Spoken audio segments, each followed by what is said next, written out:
Si tu veux devenir imbattable en division par 4, tu es au bon endroit. Je te montre une technique infaillible pour y arriver. Alors, pour diviser facilement par 4, il faut que tu connaisses parfaitement ta table de multiplication par 4. Alors, par exemple, si tu veux diviser 30 par 4, tu regardes dans la table de 4 où se trouve 30. Il n'y est pas, mais il est ici entre 28 et 32. Le multiple de 4 qui est juste inférieur à 30, c'est 4 fois 7, 28. Donc ça signifie que le quotient de ta division, ça va être 7. Et le reste, eh bien, quand tu fais 4 fois 7, 28, pour aller à 30, il te reste 2. Donc le reste, c'est 2. Deuxième division, 137 divisé par 4. Alors, cette fois, 137, c'est un nombre qui est plus grand que 40. Donc, dans ce cas-là, tu commences par regarder le nombre de dizaines du nombre. Le nombre de dizaines du nombre, ici, c'est 13. Tu divises 13 par 4. Donc, on fait exactement comme on vient de le faire pour 30 divisé par 4. 13 divisé par 4. 13, il se trouve ici.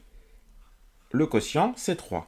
Ça veut dire que pour le quotient de ta division de 137 par 4, le chiffre des dizaines, attention, ici c'est le chiffre des dizaines du quotient, ça sera 3.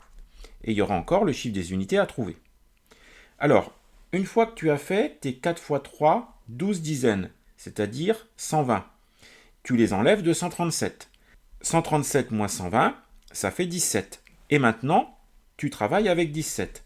C'est 17 maintenant que tu vas diviser par 4. Alors, 17 divisé par 4, toujours la même méthode. 17, il se trouve ici. Donc, le quotient, ça va être 4. Donc ça te donne le chiffre des unités du quotient. Et le reste, ça va être 1. Donc ça, c'est le reste de la division. Troisième division, 96 divisé par 4. Alors, 96, c'est un nombre qui est plus grand que 40. Tu regardes le nombre de dizaines. Il y a 9 dizaines. Tu divises par 4. 9 divisé par 4, le quotient, c'est 2. Donc, le chiffre des dizaines de ton quotient, ça va être 2. Il faudra encore trouver le chiffre des unités. Une fois que tu as enlevé tes 8 dizaines, il te reste 16. Tu travailles avec 16. 16, c'est 4 fois 4, exactement. Donc ça te donne le chiffre des unités du quotient. Et le reste, c'est 0. Enfin, dernière division. 51 divisé par 4. 51, ça dépasse 40. 5 divisé par 4, ça fait une fois. Donc le quotient, le chiffre des dizaines, c'est 1. Il faudra encore trouver le chiffre des unités. Une fois enlevé les 4 dizaines, il te reste 11. 11 divisé par 4, ça fait 2.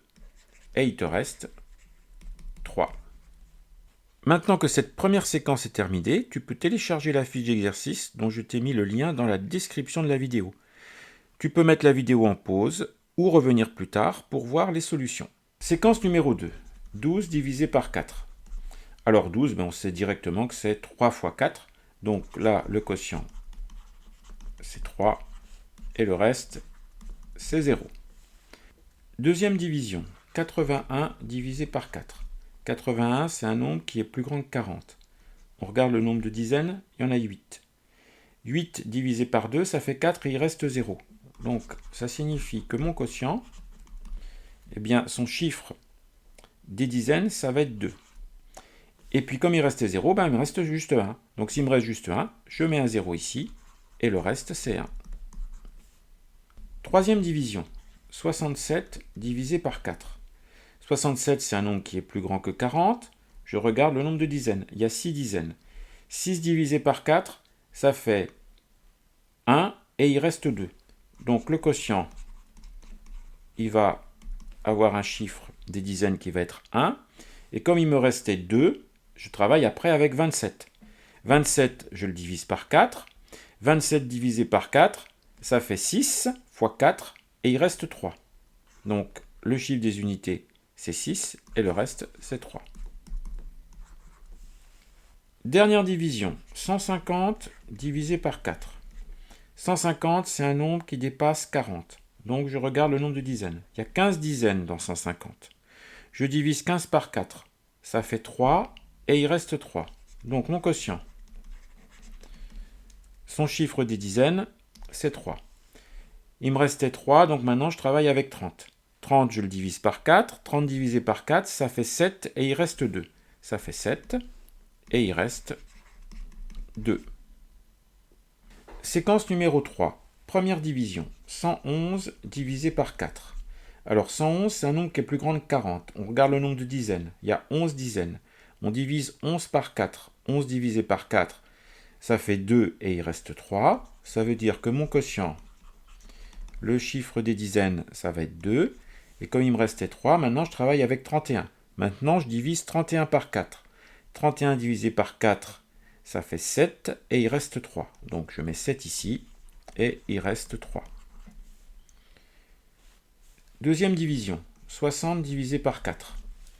Alors on fait pareil, 60 c'est un nombre qui est plus grand que 40, on divise 6 par 4, 6 divisé par 4, ben ça fait 1 et il reste 2. Donc le quotient, il va commencer par 1, il reste 2, je travaille maintenant avec 20, ben 20 c'est 4 fois 5, donc quotient 5 et il reste 0.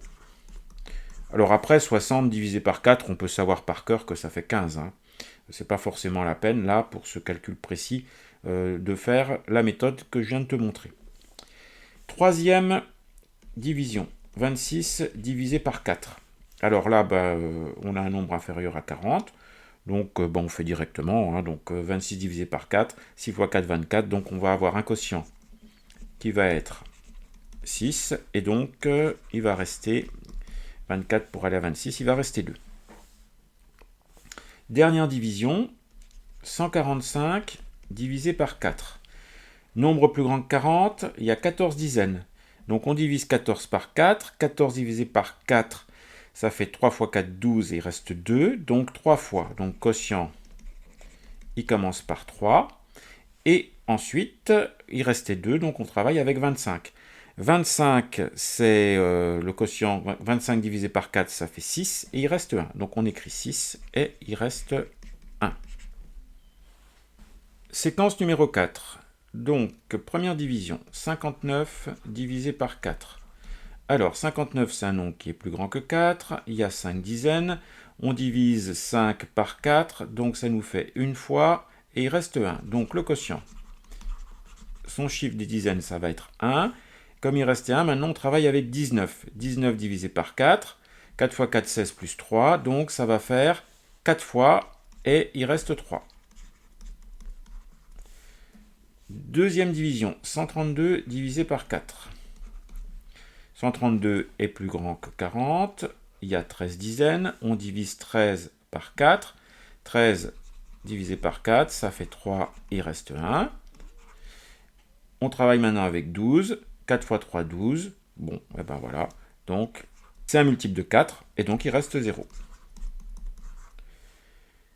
Division suivante. 22 divisé par 4. Bon, nombre plus petit que 40, donc ça on fait direct. 4 fois 5, 20. Donc le quotient c'est 5. Et on était à 20 pour aller à 22. Il reste 2. Enfin, dernière division. 117 divisé par 4. 117, c'est un nombre qui est plus grand que 40. Il y a 11 dizaines. On divise 11 par 4. 11 divisé par 4, eh ben, ça fait 2. 2 fois 2 fois 4, 8. Et il reste 3. On travaille avec 37. 37 divisé par 4, 9 fois 4, 36. Et il reste 1. Séquence numéro 5, première division, 68 divisé par 4. 68, c'est un nombre qui est plus grand que 40. Il y a 6 dizaines, donc le quotient, il va commencer par 1. Il nous reste 2, 28, 4 fois 7, 28, donc 17, et il reste 0. 18 divisé par 4, donc ça se fait directement. Donc 4 fois 4, 16, le quotient 4, et puis il reste 2. 93 divisé par 4. 93 c'est plus grand que 40, il y a 9 dizaines, on divise les 9 dizaines par 4, donc le quotient ça fait 2, il va nous rester 1, donc après on travaille avec 13. 13 c'est 3 fois 4, 12, plus 1, il reste 1. 143 divisé par 4. 143, c'est plus grand que 40. 14 dizaines, on divise 14 par 4. 4 fois 3, 12, il reste 2. Donc 3 et il reste 2. On travaille maintenant avec 23. 23, 4 fois 5, 20. Donc 5 fois et il reste 3.